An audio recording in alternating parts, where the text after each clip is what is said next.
ठीक है, आज हम आगे देखेंगे मैट्रिक्स में जो हमने कॉन्सेप्ट समझा था उसमें और कैसे कैसे क्वेश्चन आते हैं और आगे उसमें बाकी क्या क्या कंसेप्ट है। एक सिंपल सा क्वेश्चन लेते हैं। ऑर्डर ऑफ द मैट्रिक्स मैंने आपको बताया था। ऑर्डर ऑफ द मैट्रिक्स क्या होता है? Number of rose multiply number of columns. ठीक है ना। अब देखिए उस पर आपको एक क्वेश्चन मिल सकता है जैसे कि a matrix has 12 elements. Find the possible orders.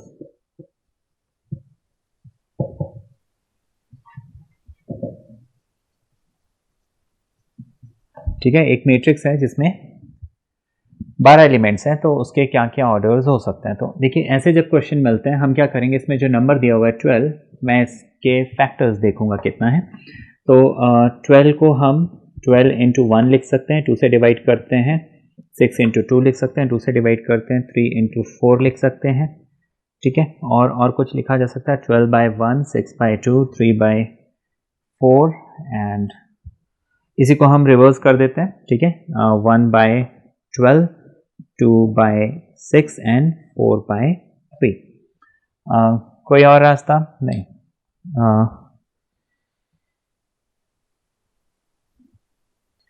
तो ये हमने जो है 12 के यही पॉसिबल मतलब तरीके से इसको लिखा जा सकता है। देखिए 12 या तो 12 इंटू 1 हो सकता है, 12 के फैक्टर्स 12 एंड 1, 6 एंड 2, 3 एंड 4।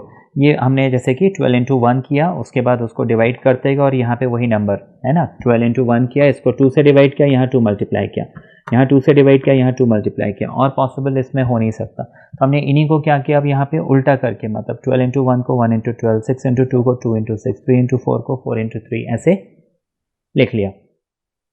ठीक है ना।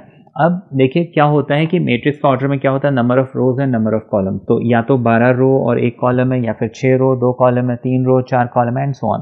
तो ये इसके पॉसिबल ऑर्डर्स। ये जो क्वेश्चन है आपको इस टाइप का, ये 1 मार्कर क्वेश्चन है। फिर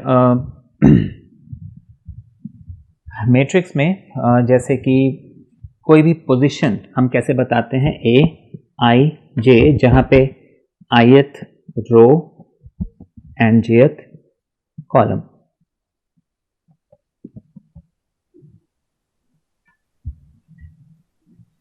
ठीक है ना, jth कॉलम ये होता है। तो अभी जैसे कि मान लीजिए मैं एक मैट्रिक्स यहाँ पे देता हूँ। Let's say this is 1 2 3 4 5 6 7 8।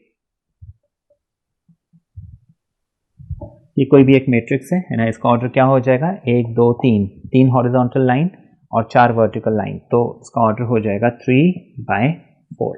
ठीक है, ऑर्डर हो गया 3 बाय 4।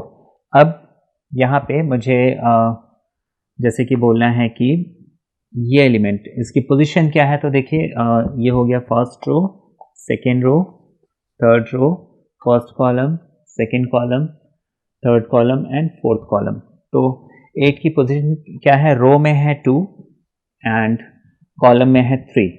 हम हमेशा रो को पहले कॉलम को बाद में, तो A2 3 हमारा 8 हो जाएगा। ठीक है ना, ऐसे हम लिख सकते हैं। फिर आपको अगर बोला है कि what is A let's say 3 4। ठीक है ना, तो अगर मुझे बोला फाइंड A3 4, तो मुझे क्या करना है, पहले तो थर्ड रो देखना है, उसमें फोर्थ कॉलम देखना है। तो वो कितना मिल गया मुझे, 12 मिल गया, तो मैं इसको लिख लूँगा 12। ठीक है, एंड सो ऑन। तो इस टाइप के क्वेश्चन है ना कि भाई किस पोजीशन पे क्या है। एंड अदर वे राउंड आपको इसमें जो क्वेश्चन मिल सकता है कि भाई आपको कोई फॉर्मूला दे दिया जाएगा और उसके बेसिस पे आपको एक मैट्रिक्स बनाना है। जैसे आपको दे सकते हैं let's say a I J is equal to let's say i plus जे का होल स्क्वायर अपॉन 2। ठीक है, आपको ये दिया हुआ है A I J is equal to I plus J whole square upon 2 form a 2 by 2 matrix. ठीक है, एक 2 बाय 2 का मैट्रिक्स बनाना है, तो मैं क्या करूंगा, 2 बाय 2 का एक मैट्रिक्स बनाऊंगा। अब मुझे मालूम है यहाँ पे A11 आएगा, यहाँ पे A12 आएगा, 2 1 आएगा और 2 2 आएगा। तो देखिए 1 1, तो यहाँ पे 1 + 1 A11 कितना हो जाएगा 1 + 1 फॉर्मूला क्या कहता है I और J 1 + 1 का स्क्वायर अपॉन 2 यानी कि 2 स्क्वायर अपॉन 2 यानी कि 2 आ जाएगा। तो A11 मैंने कितना डाल दिया 2 डाल दिया। अच्छा इसी तरीके से जब मैं A21 निकालूंगा तो देखिए क्या कहता है I की जगह 2 तो 2 + 1 3 का स्क्वायर तो यहाँ पे कितना मिल गया मुझे। फिर सिमिलरली 1 2 है ना 1 2 कितना हो जाएगा 1 + 2 वो भी 3 अपॉन 2 यानी कि ये भी 9/2 मिल जाएगा एंड 2 + 2 यानी कि 4 का स्क्वायर 16 अपॉन 2 8 आ जाएगा। ठीक है तो ये हमने देखा कि कोई मैट्रिक्स अगर हमें कंस्ट्रक्ट करने के लिए बोला जाए तो वो हम कैसे कर सकते हैं। फिर थोड़ा सा इसमें वेरिएशन हो सकता है जैसे फॉर्मा 2/2 मैट्रिक्स जहाँ पे फॉर्मूला आपको क्या दिया हुआ है लेट्स से I + 2J का होल स्क्वायर अपॉन 2 तो बस वही है फॉर्मूले में आप जो है वैल्यू पुट करते जाइए और कुछ भी नहीं करना है। ठीक है I की जगह पहला नंबर डालना है J की जगह दूसरा नंबर डालना है और कुछ भी नहीं करना है। तो जैसे कि लेट्स से A11 यहाँ होना चाहिए 1 2 यहाँ होना चाहिए 2 1 यहाँ एंड 2 2 यहाँ। नाउ मुझे A11 निकालना है तो ये हो जाएगा देखिए I की जगह भी 1 J की जगह भी 1 तो ये हो जाएगा 1 + 2 1 = 2 अपॉन 2 ऊपर आ जाएगा होल स्क्वायर यानी कि 3 का स्क्वायर बाय 2 9/2। अच्छा 2 1 ठीक है ना। अच्छा अब 2 1 के लिए हम क्या करेंगे A21 इसको हम लिख लेंगे देखिए I की जगह 2 और J की जगह 1 तो 2 × 1 होल स्क्वायर अपॉन 2 ये हो जाएगा 2 2 1 = 2 अपॉन 2 ये स्क्वायर 4 का स्क्वायर 16 तो हमें 2 1 कितना मिल गया 8। फिर 1 2 निकालना है बस ये फॉर्मूले में आप पुट करते जाइए 1 + 2 × J की जगह 2 2 2 = 4 4 + 1 5 5 का स्क्वायर 25 तो 1 2 मुझे कितना मिल गया। इसी तरह से 2 2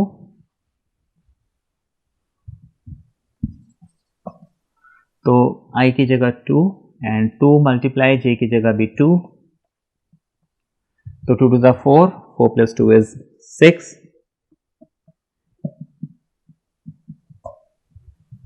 तो ये हो जाएगा। तो ये हो गए basic type of question basic format of question and आगे हम देखते हैं इसमें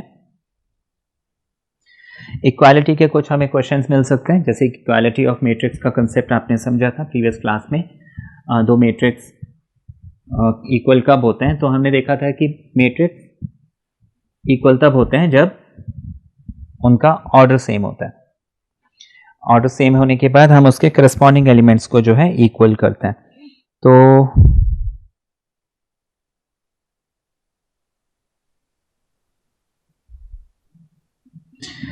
एक एग्जांपल ले लेते हैं 2x + 1 0 3y and y² - 5y। एक मैट्रिक्स ये दिया हुआ है दूसरा मैट्रिक्स आपको ये दिया हुआ है।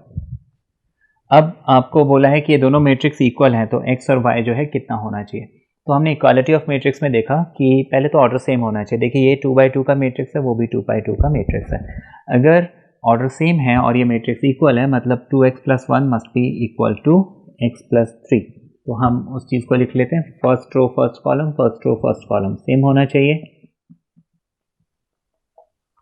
इसको हम सॉल्व करते हैं x को यहाँ शिफ्ट करते हैं 1 को वहाँ शिफ्ट करते हैं तो ये हो जाएगा 2x - x = 3 - 1 2x - x x मिल जाएगा मुझे 2। ठीक है ये हो गया।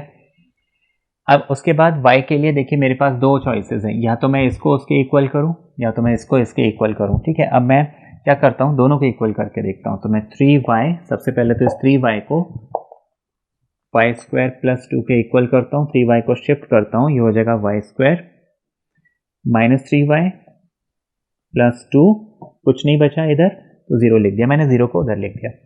अब देखिए 2 1 2 एंड 2 + 1 3, ये क्वाड्रेटिक इक्वेशन है जिसको मुझे स्प्लिट करना है।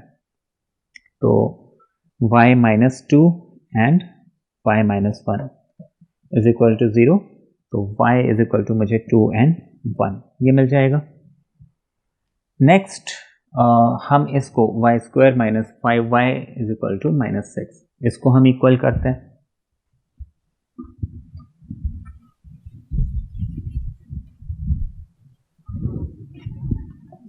y² - 5y is equal to -6, इसको इधर शिफ्ट करते हैं, ये हो जाएगा y² - 5y + 6 is equal to 0। ठीक है ना। क्वेश्चन है for what values of x and y the matrices are equal, है ना। ये दोनों मैट्रिक्स कौन सी x और y की वैल्यू के लिए इक्वल है। तो x तो हमें 2 मिल गया, x तो बड़ा स्ट्रेट फॉरवर्ड था।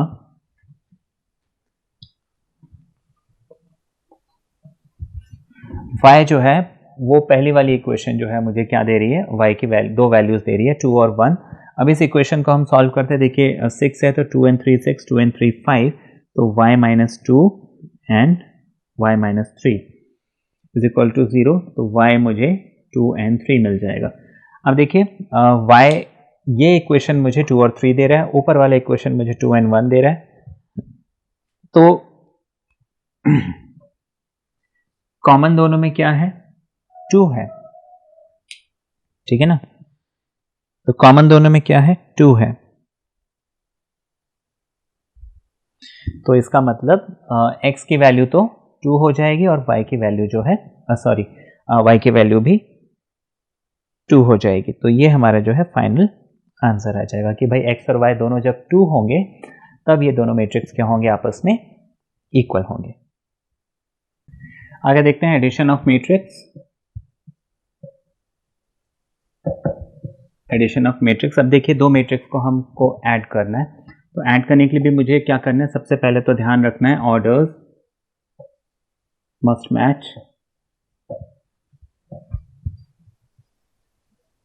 दो मैट्रिक्स को ऐड करने के लिए उनके ऑर्डर जो है सेम होने चाहिए।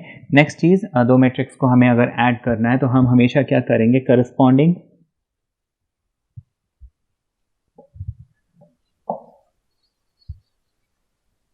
एलिमेंट्स को ऐड करेंगे। ठीक है ना, ऐड करस्पॉन्डिंग एलिमेंट्स ऐसे लिख लेते हैं, ऐड करस्पॉन्डिंग एलिमेंट्स। ठीक है, तो same is with subtraction. Addition के बजाय अगर मुझे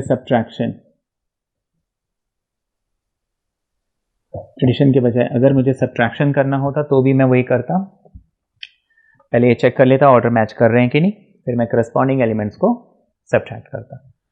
एक एग्जांपल ले लेते हैं। लेट्स से मुझे A दिया हुआ है 1 2 3 and 4 एंड लेट अस से मुझे एक मैट्रिक्स B दिया हुआ है 5 6 7 and 8। मुझे इन दोनों को ऐड करना है, तो मुझे पहली चीज़ चेक करनी है कि क्या इस मैट्रिक्स और वो मैट्रिक्स B दोनों का ऑर्डर सेम है। तो देखिए ये 2/2 है, ये भी 2/2 है, तो हाँ ऑर्डर तो सेम है, तो मैं इसको ऐड कर सकता हूँ। अब ऐड करने के लिए क्या करूँगा मैं, A + B must be equal to, मैं A + B is equal to लिखूंगा, ये मैट्रिक्स लिखूंगा। अब मुझे करना क्या है, देखिए ये 1 फर्स्ट रो फर्स्ट कॉलम, ये 5 फर्स्ट रो फर्स्ट कॉलम है, तो मैं 1 + 5 लिखूंगा। ये 3 फर्स्ट सेकेंड है, ये 7 भी फर्स्ट सेकेंड है, तो मैं इसको ऐड करूंगा। ये 2 जो है सेकेंड फर्स्ट है, ये भी सेकेंड फर्स्ट है, जो जिस पोजीशन में है मुझे उस पोजीशन को उसी पोजीशन से जोड़ना है। ठीक है, अच्छा ये 4 है और ये 8 है, तो मैं इस 4 को इस 8 के साथ ऐड कर दूंगा, तो ये मुझे 1 + 5 एंड दैट इज 6। ठीक है, और 3 + 7 and that is 10, 2 + 6 and that is 8 and 4 + 8 that is 12, ये हमें मिल जाएगा। तो this is addition of matrix. ठीक है, ये मैंने ऐड किया, और यहीं पे अगर मुझे ये दोनों मैट्रिक्स को सब्ट्रैक्ट करना होता तो फिर मैं क्या करता, देखिए सब्ट्रैक्ट करना है अगर मुझे, तो अगेन वही ऑर्डर तो सेम है, मैच कर गया।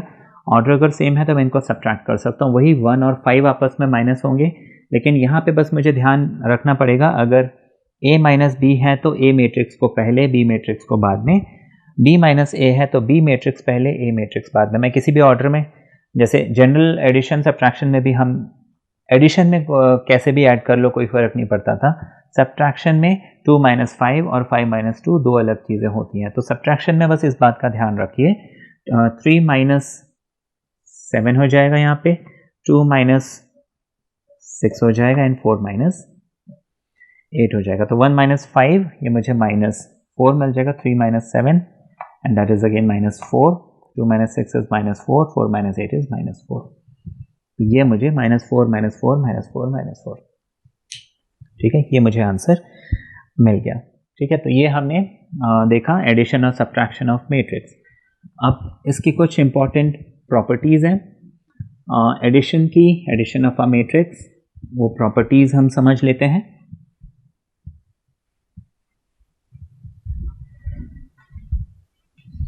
सबसे पहले तो कम्यूटेटिव प्रॉपर्टी,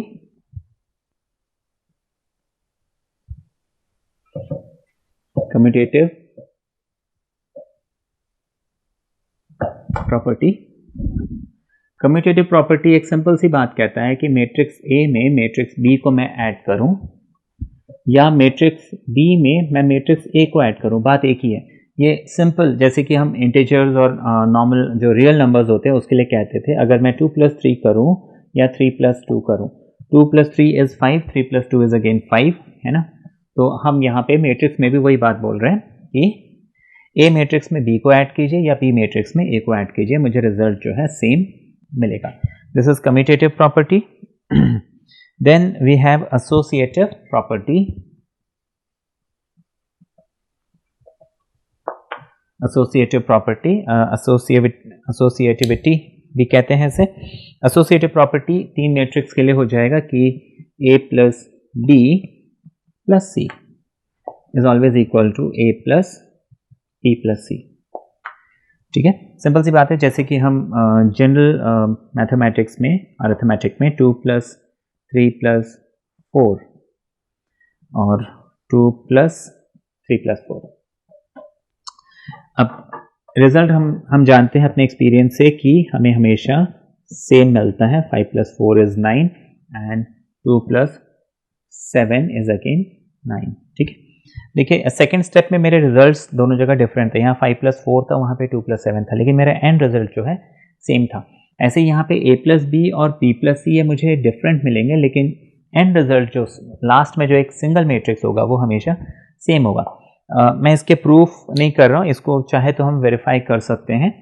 हम कोई भी रैंडमली मैट्रिक्स ले लेंगे 3 सेम ऑर्डर के, है ना। ये जितने भी हम एडिशन की प्रॉपर्टीज़ पढ़ रहे हैं, यहाँ पे देखिए हम ऐसे मैट्रिक्स की बात कर रहे हैं जो मैट्रिक्स ऐड हो सकते हैं, मतलब उनके ऑर्डर मैच होने चाहिए, माना वो एडिशन की कंडीशन जो दी हुई है वो कंडीशन को वो सेटिस्फाई करना चाहिए। Then next is existence of identity.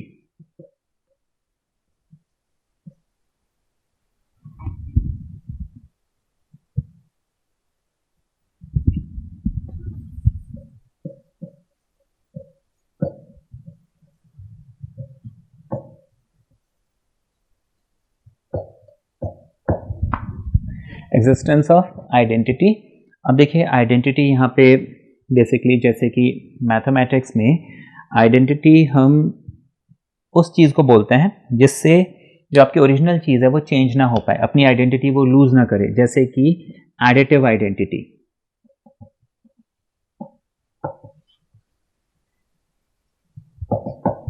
Additive identity हम 0 को बोलते हैं, वो इसलिए क्योंकि किसी भी नंबर को आप 0 के साथ ऐड करो वो अपनी आइडेंटिटी लूज नहीं करेगा। मैं इस 0 में 5 को ऐड कर देता हूं तो ये 5 5 ही रहने वाला, ये अपनी आइडेंटिटी लूज नहीं करने वाला, ठीक है ना।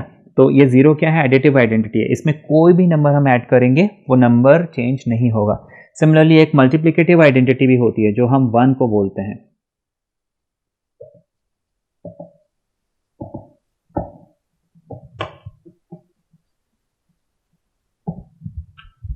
मल्टीप्लिकेटिव आइडेंटिटी 1 को इसलिए बोलते हैं क्योंकि किसी भी नंबर को आप 1 से इंटू करिए वो एज इट इज मिल जाएगा।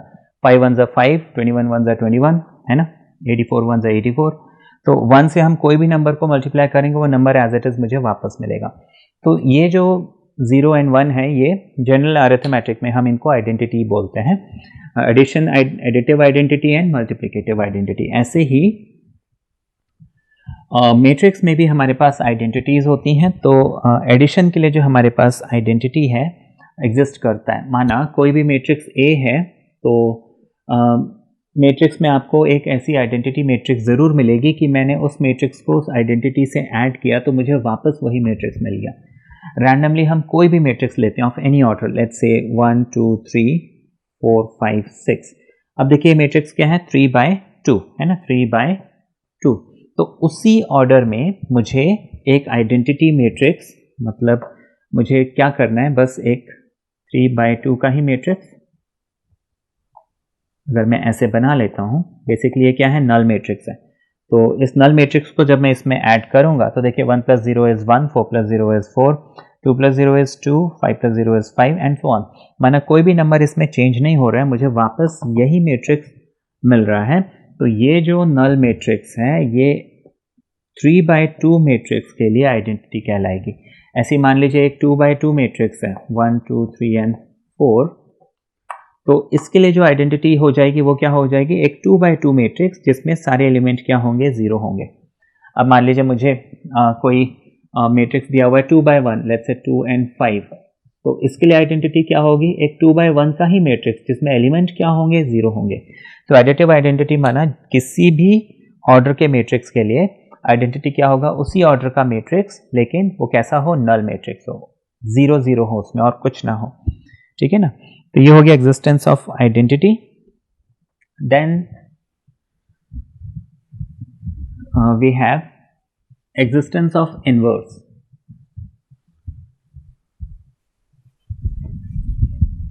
existence of inverse, existence of inverse। अब देखिए existence of inverse, जैसे कि हम सिंपल अरिथमेटिक में देखते हैं, 1 जो है वो मल्टीप्लिकेटिव इनवर्स कहलाता है, सॉरी नॉट 1, रेसिप्रोकल, 1/whatever, ठीक है, रेसिप्रोकल। एंड एडिशन में जो नेगेटिव नंबर होते हैं, दिस इज फॉर मल्टीप्लिकेशन,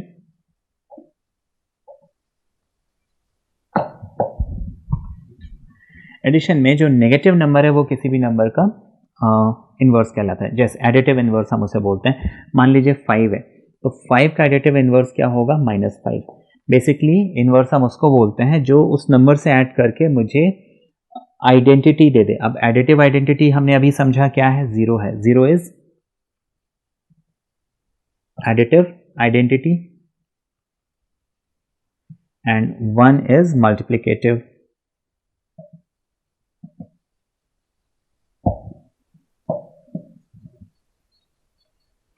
तो बेसिकली एडिटिव आइडेंटिटी जो है 0 है और मल्टीप्लिकेटिव आइडेंटिटी जो है वो है 1 है। तो एडिटिव इन्वर्स क्या होगा, कोई ऐसा नंबर जिसको जब मैं जोड़ूं तो मुझे एडिटिव आइडेंटिटी यानी 0 मिल जाए।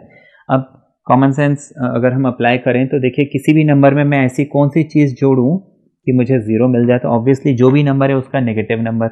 5 में मैं क्या ऐड करूं कि मुझे 0 मिले, ऑब्वियसली -5।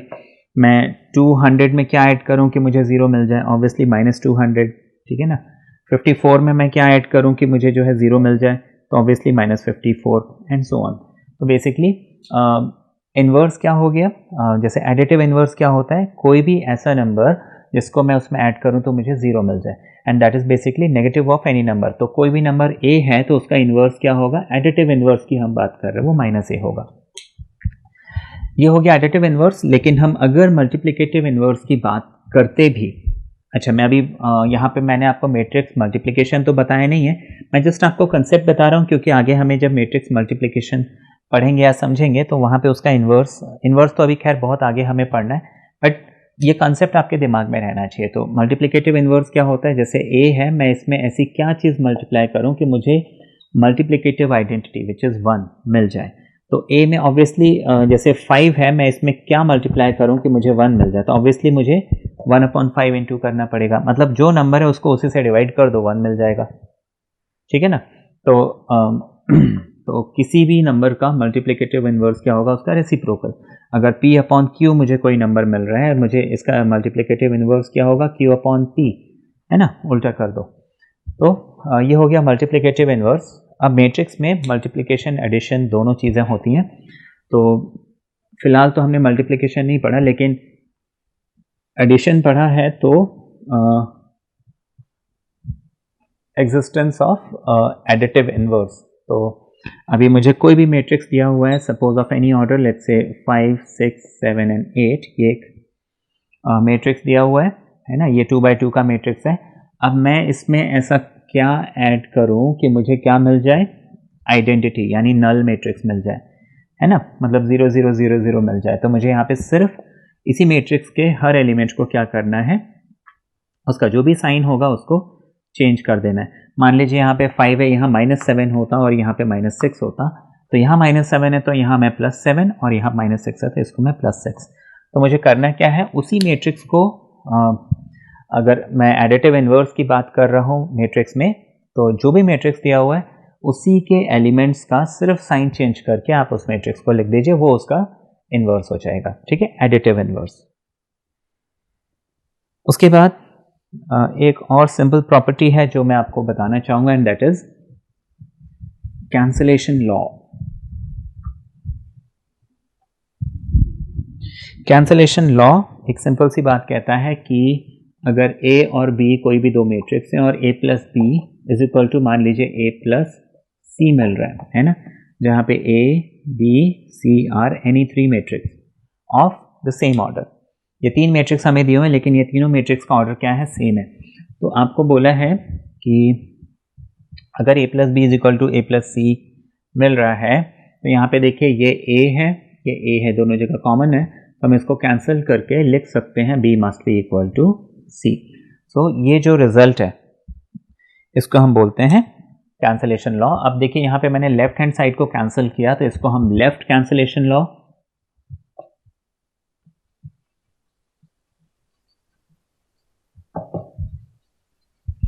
और इसी तरह से अगर मैं राइट साइड में कैंसिल करता, let's say B plus A is equal to C plus A, तो A and A cancel, B is equal to C वापस मुझे मिल जाता।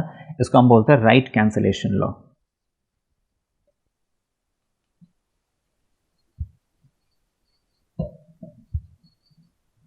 ठीक है, तो ये हमने मैट्रिक्स एडिशन के कुछ प्रॉपर्टीज देखे।